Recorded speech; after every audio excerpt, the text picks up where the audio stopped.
3년 계약직, 해고 3일 전 통보받은 싱글맘. 안녕하세요, 버딩미. 당신이 판사라면? 입니다. 오늘 다룰 이야기는 아이를 낳았다는 이유 하나로 3년간 쌓아온 커리어를 하루아침에 빼앗긴 한 싱글맘의 이야기입니다. 회사는 말합니다. 계약 기간이 끝났을 뿐이에요. 그런데 과연 그게 전부였을까요? 오늘 여러분이 직접 판사가 되어 보실 겁니다. 자, 그렇다면 계약직이라는 종이 한 장이 출산한 여성의 자리를 빼앗는 무기가 될 수 있을까요? 2019년 3월 4일 34살 김민경은 중소광고대행사 브라이트 미디어에 첫 출근을 했습니다. 계약서에는 1년 단위 계약직이라고 적혀 있었어요. 그런데 면접 자리에서 임원은 이렇게 말했죠. 업무 잘하면 계속 갱신됩니다. 민경은 그 말을 믿었습니다. 그리고 실제로 2020년, 2021년 두 차례 계약이 자동으로 갱신됐어요. 어느새 그녀는 회사의 핵심 클라이언트를 담당하는 중견 직원이 되어 있었습니다. 2021년 12월, 민경은 임신 사실을 회사에 알렸습니다. 팀장은 축하해요 라며 웃었죠. 그런데 그날 이후 분위기가 조금씩 달라지기 시작했어요. 주요 프로젝트에서 하나둘 빠지기 시작했고 회의 참석 요청도 줄어들었습니다. 2022년 3월 출산 휴가를 시작할 때 민경은 이미 불안함을 느끼고 있었어요. 하지만 출산 휴가는 법으로 보장된 당연한 권리였고 회사는 아무 말도 하지 않았습니다. 2022년 8월 15일 민경은 복직했습니다. 아이를 맡길 곳을 간신히 구하고 밤잠을 설치면서도 회사로 돌아왔어요. 그런데 그녀의 책상에는 3년간 담당해온 클라이언트 파일이 단 하나도 없었습니다. 팀장은 말했죠. 육아하느라 힘들 테니까 가벼운 업무부터 시작해요. 3년간 쌓아온 커리어가 하루아침에 리셋된 기분. 민경은 그 감각을 애써 누르며 단순 보조 업무를 시작했습니다. 그리고 10월 18일 오후 4시, 민경은 인사팀으로 호출됐습니다.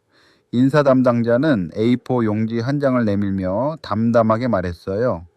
민경 씨, 계약이 10월 21일자로 종료됩니다. 사흘 뒤니까 인수인계 준비해 주세요. 민경은 귀를 의심했습니다. 갱신이 안 되는 이유가 뭔가요? 담당자는 말했습니다. 회사 사정상 계약직 인원 축소 방침이에요. 다른 계약직들도 같은 상황입니다. 하지만 민경이 직접 확인한 결과 같은 시기에 입사한 계약직 동료 3명은 모두 계약이 갱신됐습니다. 유일하게 민경만 제외된 거예요. 그리고 더 충격적인 건 그녀의 빈자리에 신입 계약직이 채용된다는 소식이었습니다. 그날 밤 민경은 잠을 이루지 못했어요. 아이 분유값도 보육료도 걱정이었지만 무엇보다 억울했습니다. 자, 이 사건의 핵심은 바로 이겁니다. 형식적으로는 계약 기간 만료입니다. 계약서에 1년 단위라고 적혀 있었고 회사는 그냥 갱신을 안 한 것뿐이라고 주장하죠. 그런데 여기서 법적으로 따져봐야 할 질문이 두 가지입니다. 첫 번째, 3년 동안 2번이나 자동 갱신된 계약직 근로자는 사실상 정규직과 같은 지위를 가지게 된 건 아닐까요? 두 번째, 출산 직후 유일하게 그녀만 갱신해서 제외된 건 정말 경영상 이유였을까요? 아니면 출산을 이유로 한 차별이었을까요? 이 두 가지가 오늘 사건의 핵심입니다. 그리고 이건 민경 씨만의 이야기가 아니에요. 지금 이 순간에도 계약직으로 일하고 있는 수많은 여성들, 그리고 임신과 출산을 앞두고 불안해하는 모든 직장인들에게 직결되는 이야기입니다. 먼저 민경 씨 원고 측 이야기를 들어볼게요.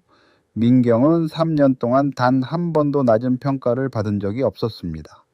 인사평가는 매년 우수 이상이었고 회사의 핵심 클라이언트를 책임지는 직원이었어요.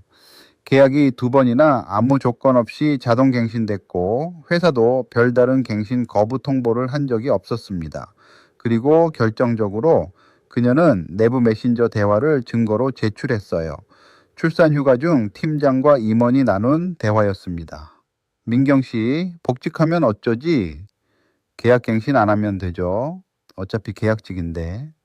이 한 줄의 대화가 모든 걸 말해주고 있었죠. 반면 회사 피고 측 주장도 들어봐야 합니다. 회사는 말합니다.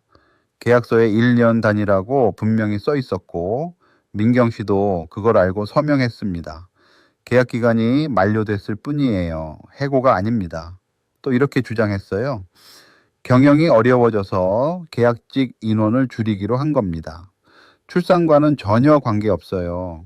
시기가 우연히 겹친 것 뿐입니다. 나름의 논리가 있긴 하죠. 계약직은 기간이 정해진 계약이고 만료 후 갱신 여부는 회사의 결정 사항이라는 겁니다. 자, 여러분은 어느 쪽 손을 들어주시겠습니까? 지금 버딩미 블로그에서 직접 투표해 보실 수 있습니다. 민경 씨의 손을 들어준다? 아니면 회사의 계약 종료가 정당하다? 둘 중 하나를 선택해 주세요. 투표에 참여하신 분들께는 실제 판결 결과를 바로 확인하실 수 있도록 해두었습니다. 자, 과연 재판부는 어떤 결론을 내렸을까요? 판결을 공개합니다. 자, 드디어 실제 판사는 어떤 결정을 내렸을까요? 재판부는 원고 일부 승소 판결을 내렸습니다. 쉽게 말씀드리면 민경 씨가 이긴 겁니다. 재판부는 먼저 이렇게 판단했어요. 형식적으로 1년 단위 계약이었더라도 계약이 반복적으로 갱신됐고 갱신을 거부할 합리적인 이유가 없었으며 근로자가 계속 일할 것을 기대하는 게 정당한 상황이라면 사실상 기간에 정함이 없는, 즉 정규직과 동일한 근로계약으로 봐야 한다는 겁니다. 이건 근로기준법과 기간제법 그리고 대법원 판례가 일관되게 유지해온 원칙이에요. 그리고 결정적인 증거, 바로 메신저 대화였습니다. 복직하면 어쩌지? 갱신 안 하면 되죠. 이 대화는 출산이 계약 종료의 실질적인 이유였음을 보여줍니다. 남녀고용평등법 제11조는 임신과 출산을 이유로 한 불리한 처우를 명백히 금지하고 있어요. 단순한 해고뿐 아니라 계약갱신 거부에도 이 법이 적용된다고 재판부는 밝혔습니다. 회사가 주장한 경영상 인원 축소도 사실이 아닌 것으로 드러났습니다. 같은 시기 입사한 계약직 3명은 모두 갱신됐고 민경 씨 자리에는 신입이 채용됐으니까요. 이건 진정한 인원 축소가 아니라 민경 씨 한 사람만을 골라낸 선별적 배제였습니다. 다만 재판부는 복직 명령은 내리지 않았어요. 이미 1년 이상이 지나 신뢰관계가 무너진 상황에서 억지로 복직시키는 건 현실적으로 어렵다고 봤습니다. 대신 해고 기간 동안에 임금과 정신적 피해에 대한 보상을 명령했습니다. 월 평균 임금 350만 원을 기준으로 12달치 임금 4,200만 원, 그리고 위자료 1,000만 원, 총 5,200만 원을 지급하라고 판결했습니다. 재판부는 판결문에서 이렇게 밝혔어요. 계약직이라는 형식이 근로자의 기본권을 침해하는 도구로 악용돼서는 안 된다. 출산은 헌법과 법률이 보호하는 권리이며 이를 이유로 근로자를 불리하게 대우하는 것은 명백한 차별이다. 그렇다면 이 판례가 우리에게 주는 교훈은 무엇일까요? 첫 번째, 계약직이라도 계약이 2번 이상 반복 갱신됐다면 여러분은 사실상 정규직에 준하는 법적 보호를 받을 수 있습니다. 회사가 갱신을 거부하려면 합리적인 이유가 있어야 해요. 두 번째, 직장에서 임신이나 출산과 관련된 차별이 의심된다면 업무 배치가 갑자기 바뀌거나 회의에서 배제되거나 승진에서 누락된다면 반드시 기록을 남겨두세요. 이메일, 메신저, 문자, 뭐든 좋습니다. 민경 씨를 구한 건 바로 그 메신저 대화였어요. 세 번째, 노동청 진정이 어렵다고 느껴지더라도 포기하지 마세요. 노동청에서 해결이 안 되면 법원으로 갈 수 있고 법원은 실질적인 관계를 들여다봅니다. 알아두면 반드시 도움이 됩니다.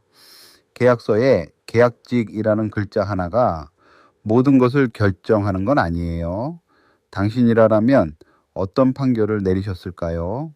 오늘 사건 어떻게 느끼셨나요? 버딩미는 매주 실제 판례를 여러분과 함께 고민합니다. 주변에 비슷한 고민을 하는 분이 계시다면 이 에피소드를 공유해 주세요. 구독하시면 다음 판례도 가장 먼저 만나보실 수 있습니다. 다음 판례에서 만나요.